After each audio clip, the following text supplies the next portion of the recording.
Welcome to Last Minute Lecture. This free chapter overview is designed to help students review and understand key concepts. These summaries supplement, not replace, the original textbook and may not be redistributed or resold. For complete coverage, always consult the official text. So, imagine you've just survived a massive physical trauma. You're lying in a hospital bed and your body is basically just screaming for sleep. So it can start that really hard process of knitting tissues back together, fighting off infection. Right, which takes a massive amount of metabolic energy. Exactly. But over the next 12 hours, someone is going to physically touch you or shine a light in your eyes, manipulate a tube, or draw your blood 43 separate times. Yeah, that's an interruption every 16 minutes. All night long. It's wild. Welcome to the modern critical care unit. It really is a staggering reality because, we think of the ICU as this place of ultimate healing, right? Like a marvel of clinical precision. Yeah, lots of beeping machines saving lives. Right, but that intense medical focus often creates an environment that, it actively assaults the human nervous system. Which is exactly what we're unpacking in today's deep dive. Welcome, everyone. Today we're exploring the profoundly messy, invisible, non-medical stressors of the critical care environment. Yeah, and we're pulling this entirely from Chapter 2 of Introduction to Critical Care Nursing, 7th edition, specifically focusing on the patient and family response to the critical care experience. Right, because our mission today is to break down how evidence-based empathy, intentional communication, and even environmental design can transform this really terrifying hospital stay into a holistic healing process. And honestly, whether you're a nursing student encountering critical care concepts for the first time, an experienced professional, or just, someone who might find themselves in an ICU waiting room one day, understanding this human response is an essential life skill. Oh, totally non-negotiable. Because treating the primary illness is, it's genuinely only half the battle. If the medical team ignores the psychological response, they're basically forcing the patient's body to fight a two-front war. Yeah, the physiological stress response actively works against the interventions, keeping the patient alive. So to understand how that happens, we kind of have to start with the built environment itself. Yeah. Before we even look at the people, let's look at the room. Right, because the ICU is designed for life-sustaining intervention, not really human comfort. It's just wires, tubes, machinery. It's sensory chaos. Like, take the noise levels. The World Health Organization has these very clear guidelines for hospital noise. They say daytime levels shouldn't go over 35 decibels and nighttime should drop to 30. Which, for context, is roughly the volume of a whisper, or like a really quiet library. Right. But if you measure the actual decibel levels in a typical critical care unit, it's absurdly disconnected from that.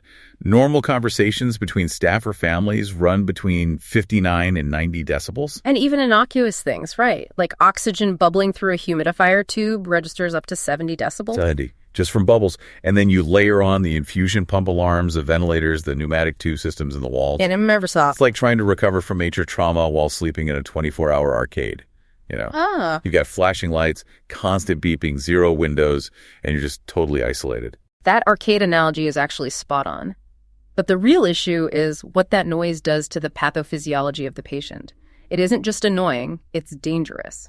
How so? Like, what's actually happening in the body? Well, when a patient's brain registers an 80 decibel alarm, it doesn't intuitively know, that's just an IV pump. It interprets that sharp noise as a threat, like a predator. So it triggers a physical response. Exactly. It instantly activates the sympathetic nervous system. The body dumps cortisol and adrenaline into the bloodstream, which spikes the heart rate and elevates blood pressure. Which is pretty much the exact opposite of what a failing heart needs, right? Exactly. And this chronic hyperarousal diverts metabolic energy away from the immune system. The body stops prioritizing tissue repair because it's preparing for fight or flight. So the constant noise literally delays wound healing. Wow. And I imagine that auditory environment causes severe emotional exhaustion for the nursing staff, too, which leads to alarm fatigue and, inevitably, medical errors. Yeah, the safety priorities definitely get compromised. But the text does point out some simple mitigation strategies.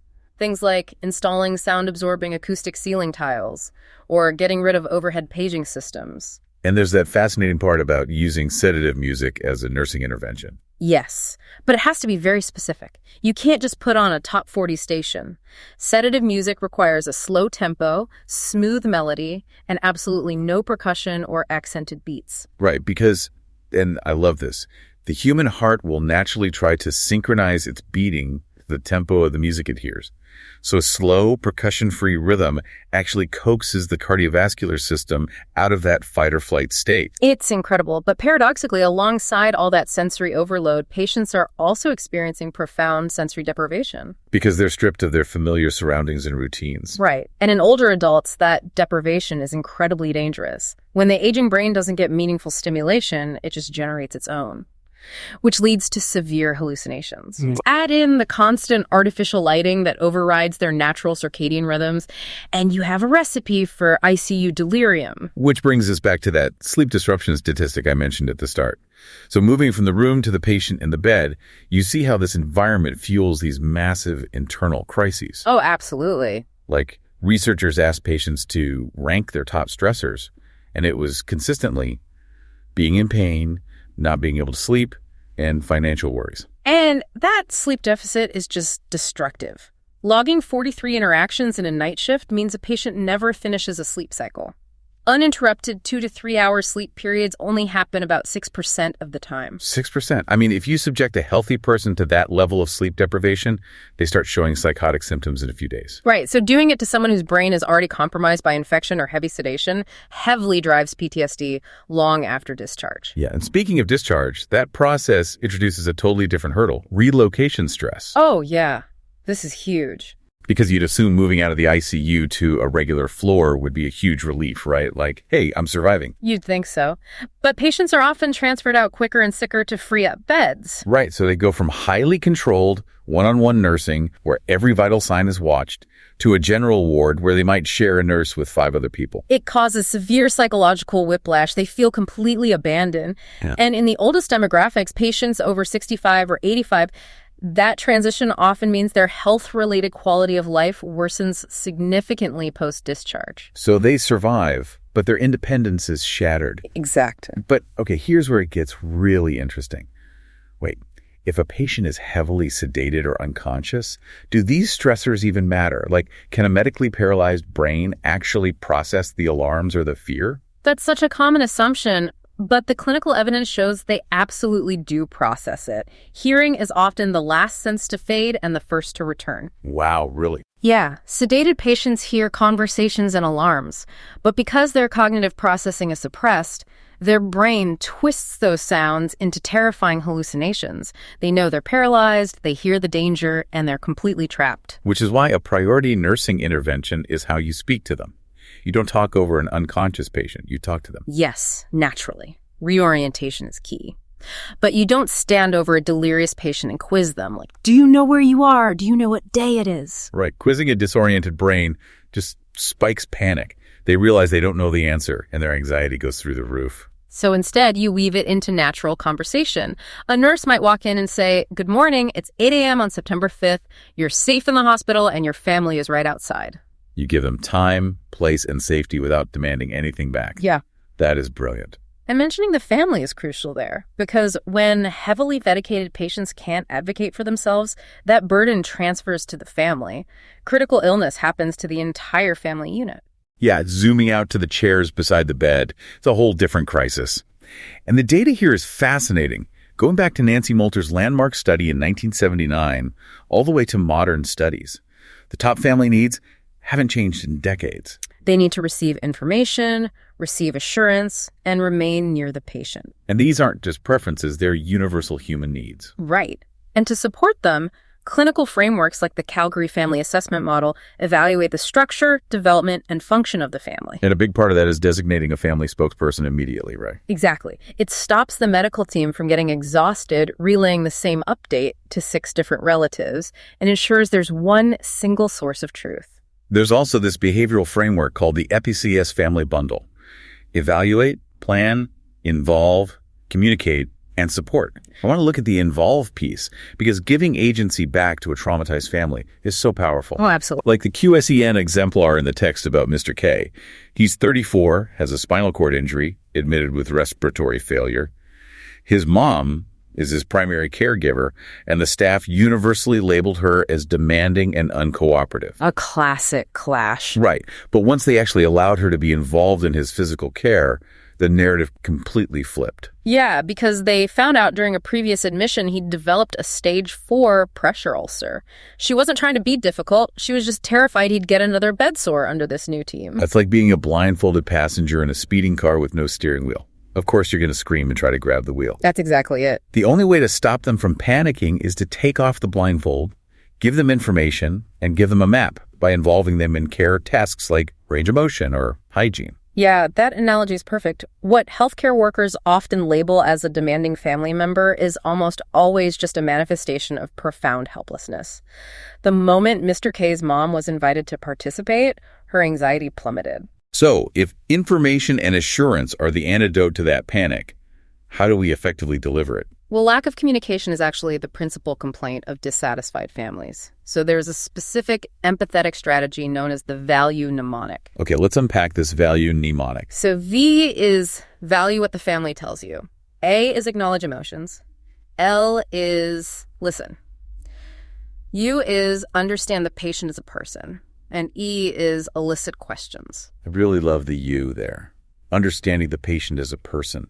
Because it's so easy for overwhelmed staff to just see the head injury in bed 4, Right, it's a defense mechanism against the relentless tragedy. But when you ask the family to bring in photos, or just ask what the patient likes to be called, it humanizes them. It totally changes the standard of care. And to make sure that care extends to communication, we use the teach-back method, because medical jargon just washes over a panicked brain. Oh, totally. A doctor explains some complex ventilator weaning protocol, and the family just nods blankly because they're in shock. Exactly. So the nurse asks the family to repeat the information back in their own words. It's the ultimate test of whether you've actually communicated or just lectured. And that ties into the American College of Critical Care Medicine's guidelines, right? Holding family meetings within 24 to 48 hours of admission. Yes. But the critical step before that meeting is the pre-conference among the medical staff to ensure a unified message. Right, because if the surgeon is optimistic, but the respiratory therapist hints the lungs are failing, you plunge the family into chaos. Exactly. You avoid mixed signals at all costs. And part of that communication involves cultural and spiritual assessment, using interpreters not just for language, but as cultural guides. Yeah, and there are 3 simple questions clinicians ask to avoid assumptions. What are your religious or spiritual practices? What are your beliefs about this illness? And what is most important to your family right now? It puts the family in the role of the expert. But, despite knowing families need to be close and informed, historical hospital rules have literally locked them out. Oh, the visitation debate. Yeah. It's a massive clash between outdated policies and evidence-based practice. Hospitals traditionally opposed open visitation. They feared visitors would cause physiologic stress to the patient, interfere with care, or that the families would just exhaust themselves. But the clinical data shows family presence actually improves cardiovascular stability, like the case of Mr. D in the text, 40-year-old with a severe head injury. Right. His wife is at the bedside, crying at every alarm, asking repetitive questions, and she wants to know if their 3- and 5-year-old kids can visit. Under old policies, she'd be escorted out for being a distraction. But behavioral science says her repetition is a sign of severe acute stress, not annoyance. She literally can't encode new memories because of the cortisol. Exactly. And the evidence even supports the kids visiting, as long as they're properly prepared by a specialist. It helps them process it instead of imagining worse things at home. But the ultimate controversy here is allowing family presence during CPR and invasive procedures.